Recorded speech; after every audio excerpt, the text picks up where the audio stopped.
آپ کہتے ہیں خان کے علاوہ ہم کسی کو نہیں مانتے, ہم کسی قیادت کو نہیں مانتے, ہمیں صرف خان چاہیے. جب باہر نکلنے کی باری آتی ہے کہتے ہیں قیادت کہاں ہے. دیکھیں میں نے تو کسی ایک بار بھی نہیں کہا کہ ترمیم نہیں ہوگی, وہ اور لوگ ہیں جو بیٹھ کے کہہ رہے تھے کہ یتیم ہے ترمیم نہیں ہوگی, کیونکہ ہم نے جو حالات پچھلے 2 سال میں دیکھے ہمیں امید تھی کہ یہاں پہ کچھ بھی ہو سکتا ہے. جب باتیں لوگوں کے گھروں سے ان کے بچے بیوی ماں بہن بہو بیٹی اٹھانے پہ آ جاتی ہے, اس ملک میں کچھ بھی ہو سکتا ہے. ترمیم جو رات کے اندھیروں میں پاس ہونی تھی, اگر وہ جائز ہوتی, عوام کے حق میں ہوتی, عوام کے فیور میں ہوتی, تو اس طرح آدھی رات میں نہ ہوتی. آپ ساری پارٹیز کو بٹھاتے, سب سے پوچھتے, مشورہ کرتے اور پھر پاس کرتے. اس طرح کی ترمیمیں پاس کرانے کا تو مجھے مقصد ہی سمجھ نہیں آتا کہ کس مقصد کے تحت ہوتی ہیں پاس. دیکھیے یہ تو قیادت کو پتا ہوگا, میں تو لیڈرشپ میں سے نہیں ہوں, نہ فیصلہ لینے والوں میں سے, نہ فیصلہ سازوں میں سے ہوں, نہ ان میں سے ہوں. ہم تو سپورٹر ووٹر ورکر ہیں صرف.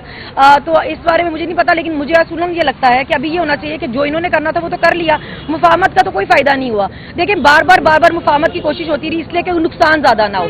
ہم اتنی مار کھانے کے بعد اتنی دیر لگا کے ہم ڈی چوک بھی پہنچے کہ خان کا آرڈر تھا ڈی چوک پہنچنا ہے, لیکن کیونکہ وہاں پہ اسی طرح مقابلہ کے سامنے کھڑے ہو گئے, ڈائریکٹ مار رہے تھے, ڈائریکٹ شوٹ کر رہے تھے, تو لوگ خون خراب ہوتا ہے, اس سے بہتر تھا کہ وہ پیچھے ہوئے. علی امین صاحب اس لیے بیک فٹ گئے کیونکہ وہ نہیں چاہتے کہ خون خراب ہو,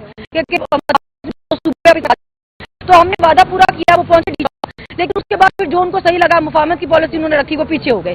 مگر مجھے نہیں لگتا اس کو کوئی فائدہ ہو رہا ہے, کیونکہ یہ وہ لوگ ہیں جن کو مفاہمت نہیں سمجھ آ رہی, جن کو تمیز کی زبان نہیں سمجھ آ رہی. تو جب یہ لوگ صرف بدماشی کر رہے ہیں, دیکھیں جب یہ سب تک جا سکتے ہیں کہ کسی کے گھر میں ان کی عورت نہ چھوڑیں, کسی کی ماں بہن بیٹی نہ چھوڑیں, تو پھر مجھے نہیں لگتا ان لوگوں کو لحاظ مفاہمت دکھانے کی ضرورت ہے.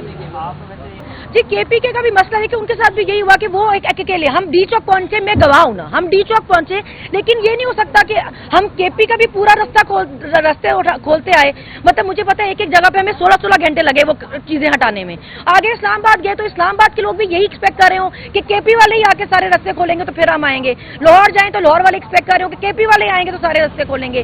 آپ سب کو اپنے حصے کا کام کرنا ہے, آپ سب کو نکلنا ہے, کسی ایک بندے سے امید نہ رکھیں. وہ غلط ہو سکتا ہے, اس میں کمیاں ہو سکتی ہیں, مگر آپ بہادری دکھائیں نا, آپ نکلے, آپ اس کو بولیں کہ تم نکلو ہم نکلیں گے. جب نکلتے تو وہاں کوئی ہوتا ہی نہیں ہے, یہ پرابلم ہے نا. یہ بھی دیکھیے اس میں بھی آپ ڈبل آپ اس میں اب بھی آپ کسی کو مانتے ہی نہیں ہے کہ ہم قیادت کو مانتے ہیں. آپ کہتے ہیں خان کے علاوہ ہم کسی کو نہیں مانتے, ہم کسی قیادت کو نہیں مانتے, ہمیں صرف خان چاہیے. جب باہر نکلنے کی باری آتی ہے کہتے ہیں قیادت کہاں ہے, یہ لیڈر کہاں ہے, وہ لیڈر کہاں ہے, یہ کہاں ہے. بھائی آپ کہاں ہیں؟ سب سے پہلے تو یہ بتائیں سوال پوچھنے والے کہ آپ کہاں تھے. آپ ہمیں پوچھیں ہماری تصویریں کہاں, آپ مجھے بتائیں آپ کی تصویریں کہاں ہیں, آپ کتنا نکلے تھے, آپ نے کتنی مار کھائی, آپ کا باپ کتنی بار اریسٹ ہوا, آپ کی بہن کتنی وانٹیڈ ہے, آپ کا شوہر کتنی دیر جیل میں رہا, آپ خود کتنی بار جیل میں رہے. ہم سے سوال کرنے کے بجائے ہمت کریں, گھروں سے نکلے. میں بار بار یہ کہہ رہی ہوں, ہم سب کا فرض ہے, ہمارا بھی ہے, سب کا ہے, کیونکہ خان کسی ایک بندے کے لیے محنت نہیں کر رہا, وہ اس ملک کے لیے کر رہا ہے, پوری عوام کے لیے کر رہا ہے, آپ سب کے لیے کر رہا ہے. تو لوگوں کی طرف دیکھنا بند کریں اور باہر نکلیں. جب آپ لیڈرشپ کو مانتے ہی نہیں ہیں, کوئی بات ہوتی ہے آپ کہتے ہیں جی ہم ان کو مانتے ہی نہیں ہیں, تو پھر جس کو مانتے ہیں اس کے لیے گھروں سے نکلنے کی ہمت کرو نا, اپنے خاندان بھی ڈالو نا ذرا خطرے میں, نکلو باہر.